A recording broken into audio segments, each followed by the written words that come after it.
Esta es la polémica del día.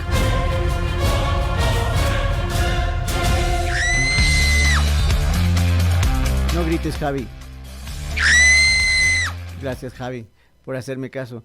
Oye, Fer, ¿podemos poner por ahí la portada si es posible? Gracias, muy amable, Fer. No hay problema. Fer, ¿no? Todo el ambiente de El Padrino de la película, esta famosísima ganadora de no sé cuántos Óscares. Y que también sirvió de contexto visual, o por lo menos de contexto social también, a lo que fue las denuncias del Gran Padrino tiempo atrás. ¿Se recuerdan ahí en la época de Guillermo Lazo, donde esa música famosa, ta, ta, ta, ta, ta, ta, estoy cantando, creo que el cóndor pasa. Ponle más bien tú, Javi. Ahí está.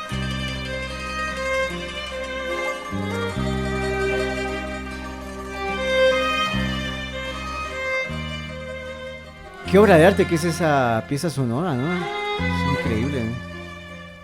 Inmediatamente te vas a los recuerdos de Sicilia, de Nueva York, de la familia Corleone y todo lo demás. Corleone, los Corleone. Claro. Los Corleone. Michael Corleone.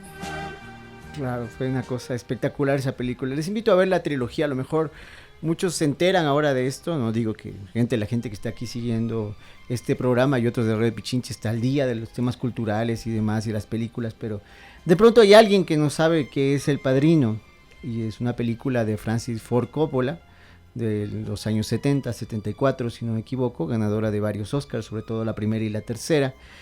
Unas actuaciones espectaculares de Al Pacino, de Marlon Brando, Michael Caine. Realmente ustedes tienen que ver esta joya, les juro, si no, el fin de semana ya les estoy dando tarea, ¿no? Vayan a ver El Padrino y me van a agradecer el día lunes. Pero bueno, quien no está muy contenta con la comparación seguramente es la comandante Varela. A ella esto le debe parecer, si no chancho, bastante de mal gusto, pero bueno, ahí vamos, pues para eso nos pagan. Bueno, ahí vamos. Ya, ahí está, justamente, gracias, Javi. Vamos a partir de una información extensa, una narrativa potente del portal Primicias del día de hoy. Porque hoy Primicias se vistió como que fuera la Posta. Ya, ustedes que la Posta no tiene página web. La Posta lo que tiene son sus programas, son sus memes y demás. Pero Primicias sí tiene página web. Y de pronto ahí se puede leer también, que son las cosas que a mí me gusta toda esta historia. Hoy se mandaron este reportaje. Ven ustedes la fecha ahí arriba, portal Primicias. Por cierto, ¿no? Tiene capital bancario de Pichincha atrás, ¿no? ¿Cierto, no? Es esta migración que se hizo de ciertos capitales que reforzaban a medios de comunicación y que luego dieron el paso hacia portales digitales. Es el caso de Primicias. En eso no miento para nada. Se mandaron esta información. Dice, Fernando Villavicencio se acercó a las relaciones de la mafia albanesa con Fito y Samir. Periodísticamente ustedes dicen, bueno, este artículo va a tener un despliegue centrado en la figura de Fernando Villavicencio, una persona ya fallecida, y claro, eso da ciertas licencias, siendo un poco político, para hablar de este tema tan complicado que es hablar de las mafias, aunque aquí se haya vuelto rutinario. Hablar de estos temas debe ser un ejercicio muy consciente y muy cuidadoso. Yo no estoy de acuerdo mucho con esos periodistas que lanzan a los cuatro voces que saben algo más acerca de las mafias en busca de sintonía o en busca de rating, porque hay que ser responsable, primero con la vida de uno y segundo con la información que se da. Entonces, en todo caso, les digo una lectura amplia así en términos periodísticos nomás. Y me di cuenta de una cosa, que los de Primicias utilizaron esta idea de contar lo de Fernando Villavicencio como una especie de coartada, como una especie de como que les digo, de capa para ocultar un poco la información, una especie de burladero, esto que se utiliza en las corridas de toros que a nadie nos gusta, un burladero, para ponerse ahí a buen resguardo y contar otra historia. También es una estrategia narrativa muy común. Porque lo interesante del artículo, ya dejándome de vueltas, se encuentra en la parte inferior del artículo. Está lo más sustancioso.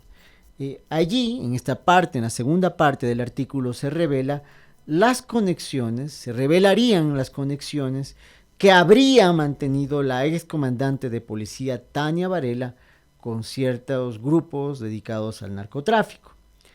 El artículo, como leyeron, se titula de otra forma. Sin embargo, la narrativa más interesante está ahí. ¿Y por qué es más interesante? Porque utilizan un término para referirse a Tania Varela y es justamente el cargo de madrina o el mote de madrina. Veamos la imagen de Tania Varela. Para quienes no recuerden, Tania Varela fue excomandante de policía. ¿Ya? Hay un pequeño perfil ahí en la información oficial. Ella estuvo en el cargo desde 2021 hasta 2022. Fue la primera mujer en asumir la comandancia general de la policía. ¿Ya? El plan de trabajo, podámosle por ahí, estimado Fer, en ese momento flamante comandante de policía, era ir llegando a nivel nacional o ir cumpliendo a nivel nacional las metas que había desarrollado en la zona 8. Estamos viendo la imagen del plan de trabajo de la recién llegada para 2021 comandante de la policía.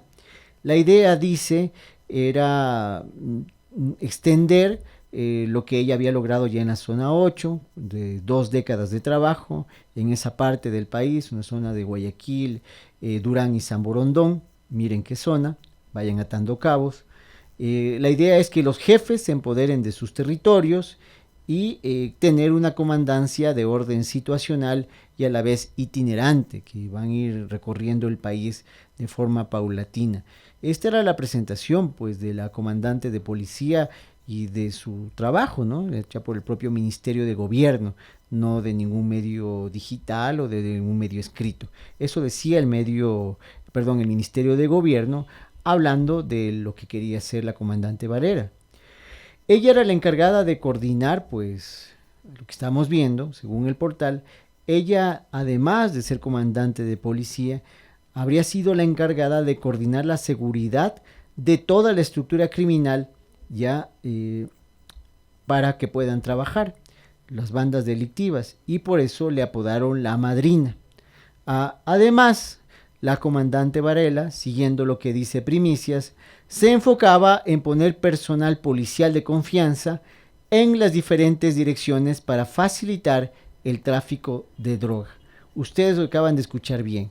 Ella habría sido la encargada de poner personal policial de confianza en distintas direcciones y distritos para que de esta forma se pueda facilitar el tráfico de la droga. ¿Ya? ¿Qué les parece? O sea, lo que está diciendo acá es que ella era vital dentro de todo este esquema para que las supuestas requisas, revisiones, trabajo policial siempre dé con hueso y nunca con la carne. O sea, que siempre pasen de largo, se hagan de la vista gorda en algunos casos, o hagan requisas de seguridad, o hagan intervenciones de mediano nivel y nunca lleguen, pues, a capturar a los grandes capos de todo este asunto. ¿Ya? La comadrina Tania Varela llegó a ser comandante general de la Policía Nacional durante las presidencias de Lenín Moreno y de Guillermo Lasso. Y así, a través de este esquema, llega a ella a ser relacionada con el caso León de Troya y el caso de los narcogenerales, que ustedes ya deben recordar bien, un caso que quedó bastante inconcluso por acción justamente del alto mando de la policía. ¿Ya? Se relaciona con el caso León de Troya. El informe, que ya habría estado en manos de Fernando Villavicencio y que no lo presentó oficialmente, basta decir que de pronto habría llegado más bien a manos del portal La Posta y no a las distintas comisiones de la propia Asamblea, señala que el 1 de septiembre de 2021 la excomandante Varela fue quien dispuso la desintegración del equipo investigador del caso León de Troya. Dicha decisión fue ejecutada por el general Giovanni Ponce, que en ese momento era director nacional de investigación antidrogas, y tal situación, estas decisiones le habrían costado el cargo. Meses atrás, también se ordenó el cese de Ponce y de Mauro Vargas, otro general que también habría operado en el cierre de la indagación. El general Víctor Arauz, que fue mencionado en los audios filtrados por La Posta, ¿ya?, desde su posición de ex general, cuestionó fuertemente a Varela y a toda la estructura. Veamos este video en el que Varela reafirma que la situación de Arauz realmente le preocupaba al punto que le quitaba el sueño. He dispuesto que los generales Freddy Goye y Giovanni Ponce sean desvinculados de la institución inmediatamente. Permítame recordarle un audio que se encuentra en investigación en Fiscalía, señora Varela. A mí me interesa la situación de Arauz. Eso sí me preocupa, porque Arauz está metido ahora con la Policía Nacional en una coordinación de seguridad y Arauz tiene que meter preso, porque el presidente ya está calentando las orejas de que eso no es verdad, que todo eso se construyó con la finalidad de sacar a una promoción completa. Lo explicamos mejor. Aquí esto es un entuerto, ¿no? Finalmente hay la decisión de la comandante Varela, apoyada por el presidente y por instancias de poder, de cerrar esta expedición, este expediente de León de Troya y dejar esto ahí atrás, ya que no se investigue. Sin embargo, al hacerlo así tan abruptamente, dejan algunos cabos sueltos. Dentro de esos cabos sueltos hay una persona, un general, que al parecer tenía información clave de este caso y no estaba de acuerdo con lo que ocurría y se lo quisieron excluir, y parte de esta exclusión fue las desavenencias con la embajada americana, que le hayan retirado la visa y otras cosas más.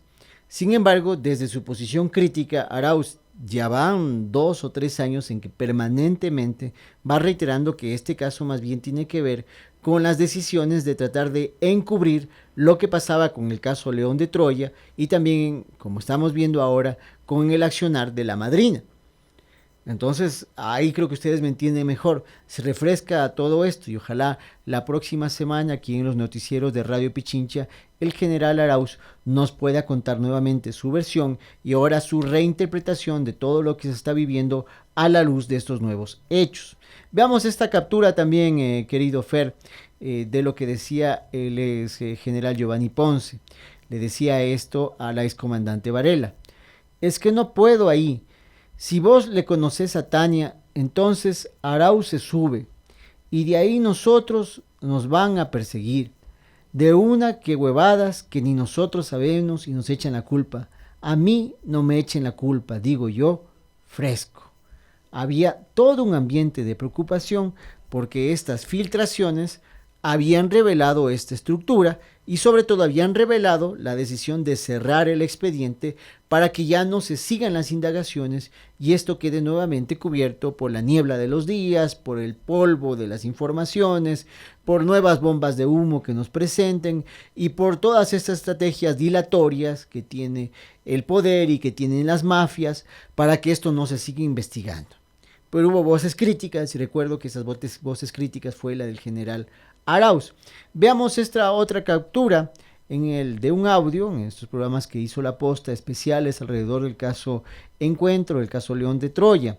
Aquí nuevamente interviene Giovanni Ponce, que dice: entonces lo que hay que decir es que no hay de Danilo ni del presidente. Y ahí conocieron el caso. El presidente que vea, analice, y el presidente, porque la historia nos va a echar la culpa a nosotros. Estos audios de estas reuniones, de estos cenáculos de alto nivel del poder de la policía y de la mafia, finalmente querían que esto quede definitivamente cerrado y no haya ninguna consecuencia, ni presente ni en el futuro para ellos. Y vemos que esto no es así. Eso que quede lección para todos los estamentos de poder que a lo mejor ahora, por circunstancias cualquiera que éstas sean, están involucrados en un relacionamiento con las mafias, en un relacionamiento con grupos de narcotráfico y demás. Esto finalmente se llega a saber tarde o temprano. Y ahora, si vemos la entrevista con Andrés Williams del día de hoy, también nos damos cuenta de que muchas de esa mafia ha institucionalizado su operación y ahora se encuentran vinculadas a municipios, vinculadas a empresas públicas, vinculadas a empresas privadas, vinculadas directamente a GATS y que toman decisiones importantes sobre temas de tránsito, sobre temas de distribución de servicios, que cobran las planillas de luz, las planillas del agua y demás. Esto es muy grave. Hay una relación fuerte, una simbiosis importante entre los grupos organizados, las mafias y ya las autoridades seccionales y también empresas públicas de distintas partes del país, y eso es lo más grave. No les voy a decir cuáles tampoco, están quizás fuera de este cálculo aquellas que tienen una fuerte presencia institucional, como por ejemplo Guayaquil y Quito, donde todavía hay una estructura institucional importante. Por aquellas en las que el poder durante todo este tiempo, estas lecturas de disminuir el tamaño del público afectaron justamente a ciertos estamentos, ahí sí realmente existe un problema. Entonces, ¿me siguen hasta ahí? Sí, le pregunto nuevamente, Dida Barca, Lili Játiva, ¿nos están siguiendo? ¿Me entienden lo que quiero decir? Hasta ahora hemos visto la historia de la madrina, el rol que tenía la madrina, el caso Encuentro, la relación con los narcogenerales supuestamente y estas estructuras. Y hemos hecho comentarios alrededor de lo que podría implicar todo esto. Esta es la segunda parte, la parte inferior de este artículo amplio, diría, para lo que ahora se escribe, pero interesante, que vale la pena revisar y leer. En la primera parte de este informe habla justamente de lo que sabía Fernando Villavicencio de estas situaciones, ¿ya?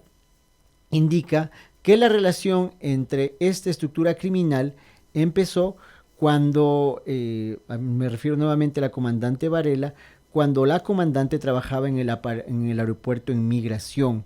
Cuando vino, según ella trabajó muchísimo tiempo ahí, y desde ahí habría tenido ya estos lazos. Y antes de pasar a la primera parte de Villavicencio, les cuento que en la nota se dice que Julio Lalangui habría estado involucrado en el operativo Pampa, que fue hace poco, el 6 de febrero de 2024, era pareja también de una ex concejala de La Maná, que fue electa por CREO, movimiento del expresidente Guillermo Lasso. Estamos viendo la imagen de Mónica Loor. Ella también aparece ahí, el haber sido pareja de Julio César Lalangui Medina, ya involucrado en toda estructura. ¿Cuál era la tarea de esta persona? El envío de drogas al extranjero, directamente ya el envío. Vamos ahora sí, yo me adelanté un poco a la primera parte del artículo. En la primera parte se hace un resumen de la investigación de narcotráfico que involucraba a la mafia albanesa y por supuesto a Danilo Carrera y al expresidente Guillermo Lasso, como a su muy cercano amigo Rubén Cherres, ¿ya? Ahí se señala a la Fiscalía del Ecuador se señala a la Fiscalía del Ecuador que habría cerrado de forma sospechosa, dice Primicias, y enlaza con el caso La Pampa, un golpe a la mafia albanesa liderada por Ditran Gijcar. Fernando Villavicencio y el Frente Parlamentario Anticorrupción conocían estas tramas, conocían estas telas de araña, en el que se identificó a una organización criminal que operaba en Guayaquil, que era liderado por Adolfo Macías, alias Fito, y por Samir Maestre, alias Samir. Samir fue el heredero, más bien dicho, de los territorios y las rutas del narcotráfico que pertenecían a Leandro Norero, alias El Patrón, luego de que este fuera asesinado, o supuestamente asesinado, en la cárcel de Cotopaxi en 2022. Desde la prisión, Norero, en su momento, manejó una estructura de corrupción que incluía policías, políticos y hasta figuras de la farándula local, ¿ya? Esta explicación, un poco al revés que les hice ahora desde la parte inferior del artículo, hasta el rol de Fernando Villavicencio, que conocía de esta información, igual que el Frente Parlamentario Anticorrupción del que él era parte, pues conocían de estas rutas, lo que estaba haciendo Fito, lo que estaba haciendo Samir, el rol que tenía el patrón Norero desde la cárcel de Cotopaxi, quienes podían estar involucrados. Había políticos, había jueces, había figuras de la farándula local, policías, generales y demás. Una red muy amplia, una telaraña enorme. Todo este entramado, esta tramoya, toda esta estructura, este escenario, para las 12 del día de hoy ya era tendencia. Pongámosle por ahí la imagen, querido Fer. Esa es la imagen nuevamente del portal, que ya después de haber mandado el artículo como un post, se decidió, viendo que ya a las 12 del día esto se había convertido en trending, a mandarlo con un titular más fuerte, que dice lo siguiente: la madrina, La oficial de policía que daba seguridad a los narcos en Ecuador. Ya no incluyen el nombre de la comandante, sino que es bajo estas estrategias de lecturabilidad, en donde picas la atención de las personas para que le den link, para que le den clic y se despliegue toda la información. Entonces esto ya cerca del mediodía, porque la noticia estuvo ya al aire alrededor de las 7:30 de la mañana. Es más, nuestro compañero Alexis Moncayo hizo una referencia sobre el tema. Ahora veamos y hagamos una última pregunta, unas dos últimas preguntas.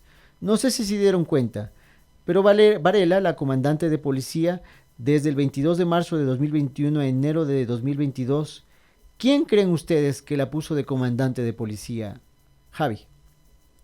¿Quién puso de comandante de policía Varela? ¿Quién? ¿No? Moreno, muy bien, justamente pongámosle por ahí la imagen, querido Fer. Fue Lenín Moreno quien la puso a ella de comandante de policía, ¿ya? ¿Y quién era ministro de gobierno? ¿Tienes por ahí, Fer, el último post? ¿Sí? ¿Quién era ministro de gobierno? No está ese. Bueno, el tuit Gabriel Martínez. ¿Qué es lo que dice acá? Dice que la general inspector Tania Varela es desde hoy la nueva comandante de policía del Ecuador. Gracias, Fer. Es la primera vez en la historia del Ecuador que una mujer dirige a la Policía Nacional. Nuestro agradecimiento al general Carrillo por su importante gestión. Tuit de Gabriel Martínez de 2021. Este señor fue ministro de Obras Públicas en primera instancia de Lenín Moreno y terminó su tarea en el sector público como ministro de Gobierno. ¿Se habían olvidado de él? Ahí estaba Gabriel Martínez. Gabriel Martínez, ¿quién es? Es hijo de un dueño de un medio de comunicación del Diario Expreso y ahora también trabaja de cerca con el portal La Defensa en Guayaquil. Así que vamos a ver si ellos topan el tema o hacen alguna referencia. En todo caso, les invito a estar alertas, a unir cabos, a no comer nunca gato por liebre y siempre estar cerca de la información de Radio Pichincha. Feliz fin de semana.